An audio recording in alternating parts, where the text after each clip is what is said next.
Janë sekuestruar mbi 1000 orë dore të falsifikuara nga brendet më të njohura tregtare në pikën kufitare Bogorodic për shkak të dyshimit të bazuar për shkeljet të drejtës së pronësisë intelektuale.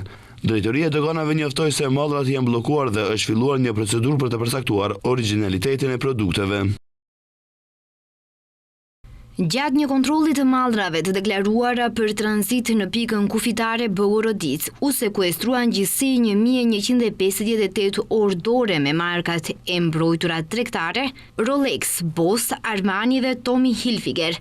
Rasti u zbulua nga një ekip doganor mobil i cili për shkak të dyshimit kreu një kontroll të detajuar, duke gjetur orë vlera e të cilave deklaruar sipas faturës nga një kompani kineze ishte 60.852 denar. Ndërkaq, drejtori i doganave Boban Nikolovski tha se zyrtarët doganor në pikat kufitare dhe ekipet mobile doganore deri në shtator të këtij viti kanë zbuluar 63 raste të shkeljes të së drejtës së pronësisë intelektuale, gjatë të cilave janë sekuestruar pothuajse 78.000 produkte me emrat e markave të njohura tregtare.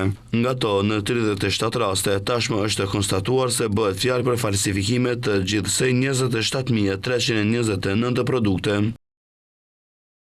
Këtë vit deri në shtator kemi zbuluar 63 raste të shkeljes së të drejtës së pronësisë intelektuale, që paraqet një rritje prej mbi 40% krahasuar me vitin e kaluar, kur në këtë periudhë ishin zbuluar 44 raste të tilla. Gjysma e rasteve ose saktësisht 32 prej tyre këtë vit janë zbuluar nga ekipet tona mobile doganore.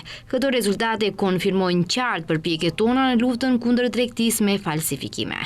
Një nga prioritetet kryesore të drejtorisë doganore, siç e theksoi nga atje, është përmirësimi i kapaciteteve institucionale për një luftë efikase dhe efektive kundër falsifikimeve përmes zbatimit të masave të përforcuara të kontrollit doganor për zbulimin dhe parandalimin e importit, tranzitit dhe eksportit të mallrave që shkelin të drejtën e pronësisë intelektuale, si dhe përmes bashkëpunimit të shtuar të mbajtësit të këtyre të drejtave dhe përfaqësuesit e tyre në vend.